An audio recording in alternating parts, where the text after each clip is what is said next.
I paid for my sister's honeymoon with her new fiancé for $6,000. Only to have her call me loser at family dinner and say it was cheap. I got angry and cut them off. Then I still can't believe I let Amanda talk me into this. My sister has always been dramatic to say the least. But when she came to me for help with her honeymoon, I thought maybe this time was different. Maybe she'd finally grown up a little to set the scene. Amanda had just married Kevin, a decent guy. Surprisingly, her first husband Brandon had been a total disaster kind of guy who thought Job was a four-letter word and treated her like a maid instead of a partner. I'd always kept my distance from her relationship drama, but when they divorced it was hard not to say, "I told you so" when she met Kevin, though I had hoped he was responsible, polite, and actually had a career in marketing. He also seemed genuinely crazy about her, which was a first. They got engaged after a whirlwind 6 months of dating, and before I knew it, she was asking me to help with the wedding. I said, "No, it wasn't my place," but I gave them a nice check and thought that was it. Then Amanda called me about the honeymoon. She said they had been looking at a 9-day trip to Hawaii, flights, bungalows on the beach, nice restaurants, the works. But apparently they'd underestimated how much it would cost. She claimed she didn't want to go into debt so early in their marriage and asked if I'd be willing to help out a little. At first I was hesitant. Amanda and I have always had a rocky relationship. She's the kind of person who wants the world handed to her on a silver platter and gets upset when it doesn't happen. But Kevin seemed to be such a good influence on her. And honestly, I was just happy that she moved on from Brandon. I thought maybe if I helped them get their marriage off to a good start, Amanda would finally appreciate me for once I agreed and buy help a little. She meant $6,000. I paid for everything: flights, accommodations, and some ridiculously expensive beach bungalows, fancy dinners, even a few activities like snorkeling and a helicopter ride. It was a lot, but I figured if it made them happy, it was worth it. The weird thing was, once they got there, I didn't hear a word from her. Amanda, who practically lives on Instagram, didn't post a single photo, no stories, no captions about living my best life. Nothing. It wasn't just unusual, it was bizarre. My parents, even my younger sister V, noticed and thought it was weird. Kevin had always been annoyed by her constant obsession with social media. So we thought maybe he'd convinced her to unplug for a while. When they returned, I was eager to hear how it went. We'd all agreed to meet at my parents' house for dinner that Saturday, me, my wife, Amanda, and Kevin, our parents, and the. When Amanda walked in tan but with a sour look on her face, I had a sinking feeling that whatever she was about to say wasn't going to be good. The moment Amanda sat down, the mood changed. She didn't say much at first, just fiddled with her drink and let Kevin do all the talking. He seemed relaxed, even happy. As he told us about the trip, the snorkeling was amazing. He said, "We saw sea turtles, tropical fish. It was like being in another world, and the helicopter ride over the volcanoes, unreal." My parents and we took it all in and asked a lot of questions. Even I was starting to feel good about my decision. It sounded like they'd had a great time. Kevin showed us some pictures on his phone: the sunset view from their bungalow, a fancy dinner by the water, Amanda smiling in a flower lei. So he said with a grin, "It sounds like a pretty awesome honeymoon." My mom chimed in, "Your brother really went all out for you too. It's such a wonderful way to start your new life together." Everyone nodded in agreement. I glanced at Amanda, expecting her to finally crack a smile, or at least say thank you. Instead, she put down her drink, stood up and said, "Are you kidding me?" The room fell silent. A 9-day vacation? That's it. Who does that? Amanda snapped. What people post online? Month-long trips to Europe, yacht parties in Santorini.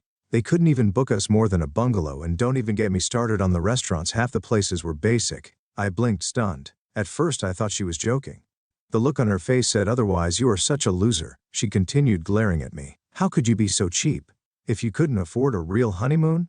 You shouldn't have offered in the first place." My wife's fur cluttered on her plate. These jaw dropped. Even Kevin looked embarrassed. My mom and dad exchanged one of those silent, "What just happened?" looks, and the whole table turned to me, waiting for my reaction. I took a deep breath and looked Amanda straight in the eye. "You're amazing," I said, then I let her have it. "Amanda, can you hear yourself right now?" I said, "I spent $6,000 to give you and Kevin the honeymoon of your dreams. $6,000.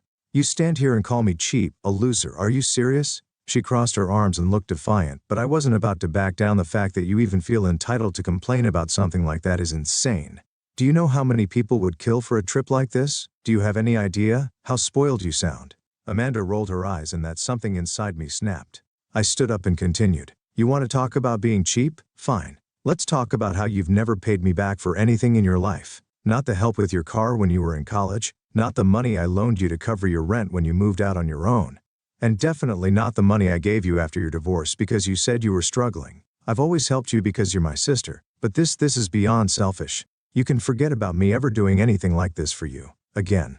Amanda's face turned red, but before she could say anything turned to Kevin. And honestly, I feel sorry for you, man. I said you're a good guy, but if this is how she treats people who go out of their way for her, you're in for a rough ride. Kevin looked like he was going to disappear into his chair. My mother started to say something, but I put my hand up to stop her. I'm not finished, I said, turning back to Amanda. Let me make this very clear. If you keep acting like this, no one is going to want to help you. Not me, not mom and dad, not anyone. No, having 11,000 Instagram followers doesn't make you some kind of star. So stop acting like the world owes you something. You're not a princess, and I'm done pretending you are. The room was dead silent. Even Amanda looked like she didn't know what to say for once. My dad coughed awkwardly, and my mom tried to smooth things over. But I wasn't interested in hearing it. I grabbed my coat to my wife and said, "We're leaving." As we walked out, I could hear Amanda muttering something under her breath, but I didn't care enough to turn around. I was done. Amanda's words echoed in my head as we drove home. I couldn't believe it, $6,000, and she called me cheap. My wife didn't say much during the drive, but I could tell she was as angry as I was. When we got home, she finally broke the silence. "You did the right thing," she said. "But what about Kevin? He didn't even try to defend you. He just sat there like a statue." That bothered me too. Kevin had always seemed like the calm, collected type. Tonight he looked like he'd rather be somewhere else. At first I thought he was just embarrassed, but now I wasn't so sure. Something about his expression during Amanda's tirade, it seemed. I woke up the next morning to the sound of my phone buzzing. It was my mom. I wasn't in the mood to rehash everything, but I answered it anyway. She came over. My mom said, "Amanda, early this morning?" Let me guess, she's still mad. My mom said no, actually she was crying. She said you humiliated her in front of everyone, and now Kevin barely speaks to her. That got my attention. Why would Kevin be angry with her? I was the one who left. "I don't know," my mother said. But she kept saying how everything was ruined and how you don't understand what she's dealing with. That threw me. A man's life has always been an open book, whether we wanted it to be or not. She overshares everything from her dinner plans to her relationship drama. But now there was something she wasn't saying. It was eating away at me. When I got off the phone, told my wife what my mother had said. "Do you think there's something going on between them?" she asked. "I don't know," I said. "But if it's not my problem anymore." I meant it. Then Amanda had crossed the line. I had no intention of getting dragged back into her mess. But by the middle of the week, curiosity got the better of me. I checked Kevin's Instagram, hoping to get some insight into the situation. His page was private, which wasn't unusual, but Amanda was suddenly deactivated. That was strange. Amanda without social media was like a fish out of water. Then out of nowhere, I got a text from Kevin. "Can we talk? Just you and me? I have some things to explain." I stared at Kevin's text, not sure how to respond. This was a guy who barely spoke unless Amanda gave him permission. And now he wanted to explain some things. To me it didn't sit right. Curiosity won out though, and I texted back, "Sure." When tonight, he replied, "I'll come over that evening." Kevin showed up alone, looking more haggard than I'd ever seen him. His usual clean-cut appearance was gone. His hair was a mess. His shirt was wrinkled. There were dark circles under his eyes. "Thanks for seeing me," he said. As he walked in, we sat down in the living room. For a few minutes he just stared at the coffee table, fiddling with his wedding ring. Finally he took a deep breath and said, "I owe you an apology for what I asked for Amanda," he said, "for everything she said to you, for what happened." Now he had my full attention. "What went on?" Kevin hesitated, as if he wasn't sure how much to tell me. Then he dropped the bomb. "The honeymoon. It wasn't just a honeymoon, it was supposed to be a reset," he said. "For our marriage." I blinked. "You've been married for what, a month? What do you mean? A reset?" Kevin ran a hand through his hair. "Amanda has been difficult to say the least. Planning the wedding was a nightmare. She went way over budget, ignored every limit I set, and had these crazy meltdowns over the smallest things. I thought it was just the stress of the wedding, but after we got married it got worse." He paused, looking genuinely embarrassed. "She started accusing me of not loving her enough, said I didn't do enough to make her feel special. She even threw a vase at me once." A vase. I didn't know what to say. Amanda was a handful, sure, but I had no idea it got that bad. When she started talking about the honeymoon, Kevin continued, "I thought maybe if we got away from it all she'd calm down. She promised it would be the fresh start we needed. But by the third day she was complaining about everything. The room wasn't big enough, the food wasn't fancy enough, the snorkeling wasn't exclusive enough." He shook his head. "It was a disaster. When we got back I told her I was done. I'm filing for divorce." I froze. "Divorce already?" Kevin must have seen the shock on my face because he laughed bitterly. "I know how it sounds. Believe me, I wanted to make it work. But Amanda, she's not who I thought she was. And the worst part, She told me last week that she still talks to her ex-husband. What I blurted out, Kevin said. She told me it was harmless, but I found texts. She's been venting to him about me since before we were married. She even told him I wasn't man enough for her. That hit me like a ton of bricks. For a moment, I didn't know whether to feel bad for Kevin or angry with Amanda. He said, standing up. I just thought you should know you were trying to do something good for us, and you didn't deserve what she said to you. I'm sorry you got caught up in all this. As Kevin walked out the door, my wife came into the room. She must have overheard because she just shook her head and said, I don't even know where to begin. Neither did I.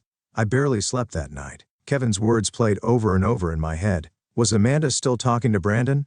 Complaining about Kevin before they were even married. It was like finding out there was a whole other side to her that I didn't know. And honestly, I wasn't sure I wanted to. The next morning I got another call from my mother. A man is here, she said in a low voice. She's been crying since she came in. I think you two need to talk. Did Kevin tell her he was filing for divorce? I asked. There was a pause. What, divorce? No, she didn't say anything about that. Not typical Amanda. She never admit things weren't perfect unless she absolutely had to. I debated whether to even go over there, but I figured I might as well get it all out in the open. Maybe she needed to hear the truth, even if she didn't like it.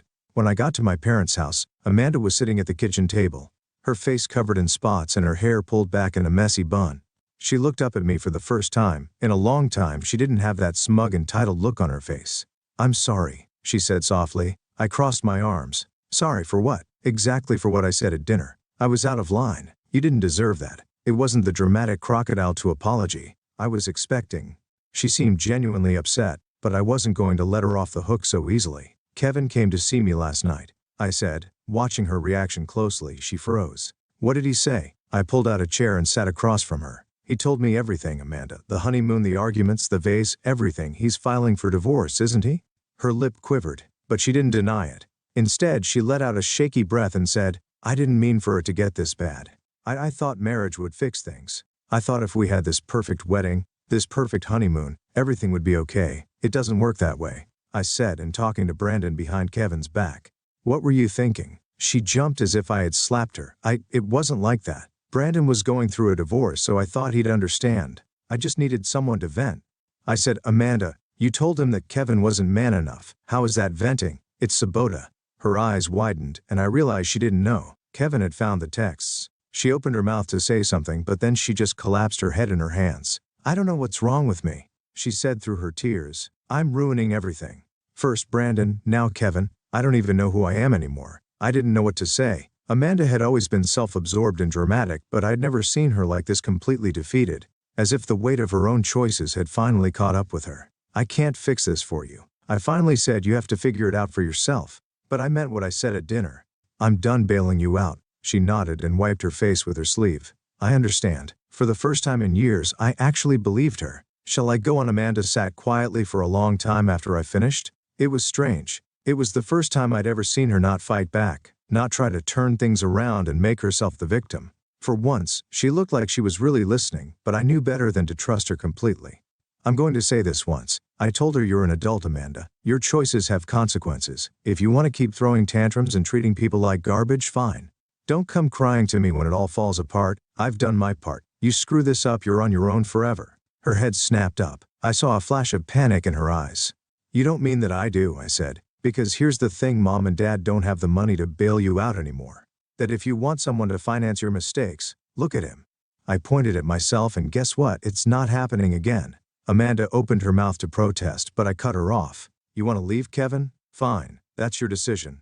But don't expect me to pay for your next wedding or your next honeymoon or anything else. You stay with him and try to make it work, or you figure out how to survive on your own. Either way, I'm done being your safety net. Her face fell for a second. I thought she was going to cry again. But instead, she straightened up, brushed her hair out of her face, and said, I'll fix this. I promise. I hope you do, I said, standing up, because this is the last chance you'll get on my way out. My mother stopped me in the hallway. That was hard, she said in a low voice. It had to be, I replied. If I keep saving her, she'll never learn. And honestly, I'm tired of cleaning up her messes. When I got home, I felt a strange sense of relief. For the first time in years, I wasn't worried about Amanda or what she might drag me into next. It was like cutting off a weight I didn't even know I was carrying. As for Amanda, I didn't hear from her for a while after that. But a few weeks later, I got a text from Kevin. We're going to counseling. It said, I'm not sure if it's going to work, but we're trying. I didn't reply. It wasn't my fight anymore.